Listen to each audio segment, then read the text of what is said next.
Hi, I'm Desira, and in this video I wanted to give you a bit of information about how you can go about implementing ISO 27001 within your organization. Let's start a little bit with an introduction about what is ISO 27001. Okay, so as you might know, ISO 27001 talks about information security. And over the past decade, I would say, the threats relating to information security and cybersecurity have drastically increased, especially since companies are going much more digital and much more of our transactions are being done online, like for example this video in itself. Now, what is information security? When it comes to this standard, we should not only be concerned about cybersecurity, but about the broader term of the term information security, whereby we also have to protect other information, for example, information relating to our employees, information relating to the intellectual property being generated by the company, sensitive commercial information that might be stored on digital or paper-based formats. Okay, so it's not only about cybersecurity or threats that might be available for your organization from the online world. However, when it comes to information security, we are also talking about papers or other sensitive information that you might have within your organization. So once again, ISO 27001 is an information security management system, okay? And the main aim is to protect your organization from internal and external hazards relating to information security. And the goal of any management system based on ISO standards is to create a management system that is designed for continual improvement. This is a conversation that I like to have with my clients, whereby I understand that nothing will ever be perfect. Okay? No matter how much we try to improve our management system, it will still not be perfect. And having an ISO 27001 certification does not mean that you are protected from all possible threats that relate to information security, but it means that you have the systems and procedures in place to be able to mitigate those risks and make sure that issues don't happen. And if and when issues do happen, you'll be able to quickly respond to those issues, and you'll also be able to have a plan B or plan C of how to tackle a particular situation that might occur within your organization. And I'm telling you this because some organizations unfortunately feel like they have to be perfect before actually even starting the process of implementing an ISO management system, for example ISO 27001, and I am here to tell you that that is not the right approach. The right approach is to have the mindset that enables you to understand that we will never be perfect and that we should use ISO standards to help us to refine and continually improve our systems and procedures to make sure that, first of all, they are complying with these international standards for information security, but more than that, that we will have the systems in place to collect the data that we will need to take informed decisions of where our actions to improve our information security management system should be directed. Okay, so that is the first element that I wanted to discuss. And ISO 27001 can be used by any organization in any industry of any size. Granted, there are some organizations, for example, financial institutions, okay? Recently there has been the DORA, which is an EU regulation specifically for financial institutions, and the element of information security is clearly defined in that regulation. Therefore, companies within the financial sector would greatly benefit from implementing ISO 27001. However, there are other companies, for example, gaming companies, who might need ISO 27001 to be able to register themselves as operators of specific jurisdictions. Okay? Another example might be software houses, okay? Either companies creating tailor-made software or companies selling software as a service who might want to implement ISO 27001 to make sure that the data of their clients and possibly the client of their clients is being adequately protected. There are other companies who might want to implement ISO 27001. For example, one of my clients is a company within the security business.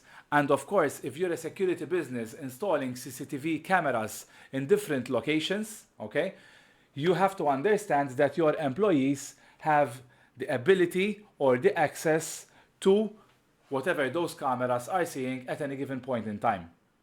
Having an ISO 27001 certification will ensure that your clients have increased peace of mind knowing that only the relevant and right employees will have certain limited access to what is visible on such cameras, which will in turn improve the reputation of your organization. And depending on the size and complexity of the industry that you operate in, okay, the way in which ISO 27001 will be implemented in your organization will change. Okay? Companies who are prone to certain risks will need to focus on certain elements of the management system. Companies who are prone to other risks might consider other types of risks when implementing this type of management system. And ultimately, ISO 27001 is also based on the high-level structure like other ISO management systems, and since 2015 we now have the risk-based approach, whereby in the risk-based approach the standard is asking us to first of all consider what might be the internal and external factors or internal and external issues that might have an impact on our organization, and then we will need to prioritize those risks and opportunities to be able to take effective action on the elements that will have the most impact on our organization. Now, when it comes to ISO 27001, while we are talking about the risk-based approach, I have to mention that there is another element that is not included in other standards, but is included in ISO 27001, which is Annex A. Annex A for ISO 27000, the 2022 version has Annex A, which has 93 controls. And within our management system, and when implementing the standard within your organization, you will need to go through these 93 controls. You will need to prioritize them based on the needs of your organization, and you will need to determine whether these apply to your organization or not, okay? And based on the prioritization exercise that you are doing whilst going through these 93 controls within Annex A, then you will determine which elements you will need to focus on when improving your information security management system.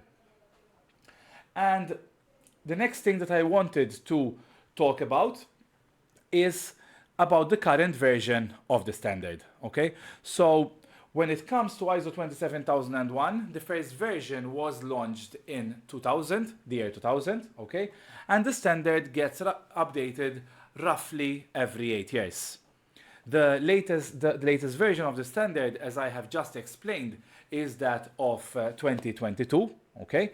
And the version before that was of 2013. Okay? The major difference between this current version of the standard and the previous version of the standard is that the controls within Annex A have slightly changed. Okay? Of course, over the past 10 years, I would say, since 2013, there have been very radical changes in the way that we operate our business. We also passed through a pandemic, which resulted in a huge increase, for example, in people working remotely, and that is still the case. And therefore, in Annex A, one of the controls within that particular section within the standard talks about the risks associated with remote working. So the latest version of the standard didn't have much changes within the 10 clauses of the actual ISO 27001 standard. However, there have been radical changes when it comes to the controls available in Annex A of the standard. And this is exactly what I have been explaining. Moving forward, let me explain a little bit the process that you will go through when implementing an information security management system. Then I will explain the process of a certification audit, and finally I will explain what you will need to do to maintain your ISO certification. Okay, so when it comes to implementing an ISO 27001 management system, an ISO 27001 information security management system, the first thing that you want to do would be to choose the implementation team. Now, in smaller organizations, this might be the managing director, for example. However, in larger organizations, typically there will be the IT manager, okay, and possibly also a DPO, a data protection officer, which, as you might know, is a requirement for organizations to have given GDPR, okay? So the first thing that you will need to do is to choose your implementation team, which effectively relates to the people who will be involved in this implementation process, okay? And the second thing that we will do would be to make sure that these people are trained about what ISO 27001 certification is really about. And I believe that training is extremely important, because if people do not have the required knowledge and experience of what ISO 27001 is, then unfortunately you will be creating overly bureaucratic procedures that will then hinder the way in which you operate as a business. And therefore, knowing which clauses and which requirements of the standard apply to your organization is critical, and in my opinion, that is why the services of an experienced consultant are extremely useful, and that is where you will get the return for the investment that you will make in a consultant, because I will guide you on which policies and procedures are absolutely necessary within your organization and which other procedures you can do without to make sure that you remain with a lean management system while at the same time protecting the information security within your organization. The third topic that we will need to go through when implementing a management system within your organization is to set the boundaries for certification. When setting the boundaries for certification, what I mean is that we will need to set the scope for certification, okay? And this relates to identifying the key elements within your organization that will be included within the scope of certification. You don't need to include all the elements of your organization within the scope of certification, and that is what effectively you will need to do at this third step, which is to identify the scope of certification and what will apply to your organization. The fourth thing that we will do when implementing a management system is to create the information security manual. Now, when it comes to the manual itself, it is not an actual requirement of the standard to have an information security manual. However, from my experience, it's better if we create this manual, because it will serve as a consolidation document to make sure that all relevant information is actually saved in its relative place. And in the information security manual, we are able to add information, for example, the needs and expectations of interested parties. We are able to define the scope of certification for the management system. We are able to define the information security objectives. We are able to do the SWOT analysis and have a place where to put it, okay? So as you can see, we can either have random sporadic documents with spread information, or else we can contain all this information within one document, which in this case would be the Information Security Manual. Once the manual has been created and we have a clear understanding of the boundaries for certification and we clearly understood what is being considered in our information security management system, the next thing that we will need to do is to do a risk management exercise as per Annex A of ISO 27001. As I have explained earlier, there are 93 controls that we need to control when it comes to Annex A, and for each of these 93 controls, we will need to define what are the risks associated with that particular control. We need to prioritize that risk.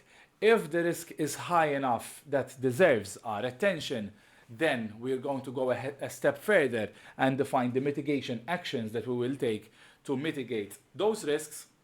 We will assign a risk owner. We will create a deadline by when the person will implement the relative changes that are needed for the management system to mitigate the risks associated with each control. And then we will calculate once again the prioritization exercise for our risks, okay, to make sure that the risks associated with each of the controls has been reduced after the mitigation activities have been completed.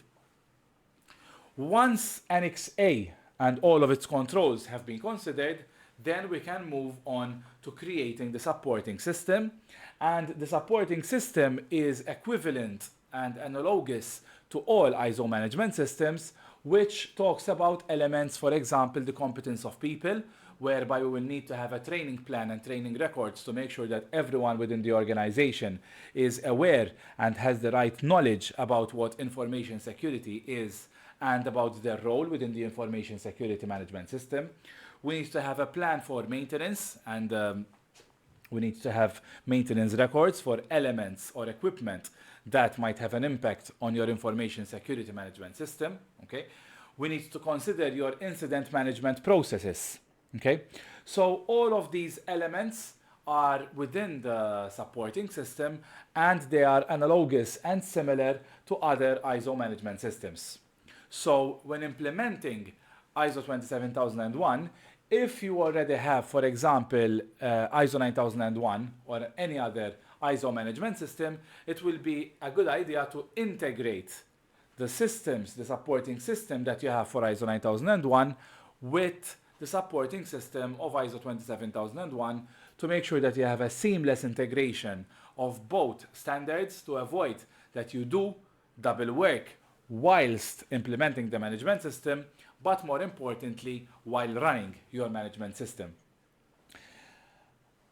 As you might understand, if you've been following me for a while, I am a firm believer that ISO management systems are not there to increase bureaucracy, but rather to reduce bureaucracy, and therefore this element is extremely important, whereby if we can have one system to cater for both ISO management systems, that will be the best case scenario.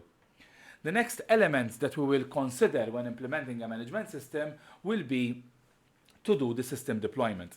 So whilst we are implementing the management system, we might come up with a few changes that will have a benefit to your organization, okay, a huge benefit to your organization.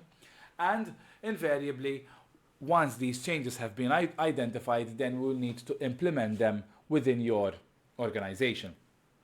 And this is the step where more training is needed, this time not only to the implementation team, but also to other people within your organization. And in the next step of the implementation, we're going to do the internal audit. Now, when it comes to ISO standards, there is this saying that you have to say what you do what you say. So in the first 7 steps, you will effectively be telling me how you operate as a company. And I will be documenting these procedures to make sure that they are in line with how you actually operate within your management system. And I will advise you to make certain tweaks, first of all to improve efficiency, but also to meet the requirements of the relevant standard that we are implementing. Having said that, when we get to the internal audit stage, I will make sure that you are actually doing whatever you would have told me in previous meetings. And that is effectively what an internal audit is. Okay? Excuse me. So the next thing that we will do after the internal audit has been completed is to do a management review meeting, which is basically defined in the standard itself. And once that has been completed, then you will need to work with a certification body to give you the actual ISO certification. When it comes to choosing a certification body, the first part that you will need to do will be to go through the commercial process, where you will get quotes from different certification bodies and choose a relevant certification body that is good for your needs. And here I would like to point out that it's critical to make sure that you are working with an accredited certification body. And if you'd like to have a list of accredited certification bodies, please feel free to get in touch. I would love to put you in touch with some certification bodies that offer a good service for a good price. And once you choose a certification body, then you will go through the technical process. The technical process basically revolves around doing stage 1 audit, which involves comparing your documentation with the requirements of the standard. And in stage 2 audit, we're going to compare your documentation with what you are doing in practice. After that has been done, then you will be able to get your certification. Finally, once you are certified, every year, each ISO certified company will have to do an internal audit, a management review, and host the certification body for an annual audit. Okay? I hope that you found this presentation about ISO 27001 useful, and if you have any questions, please let me know. I would love to help you succeed. And keep in mind that information security is constantly changing, and therefore it's very important to have such a management system within your organization to be able to keep abreast of all of these current changes that will help you to make sure that your business is adequately protected. Once again, if you need any further questions or help when it comes to implementing ISO 27001 within your organization, I would love to help you succeed. Thank you so much.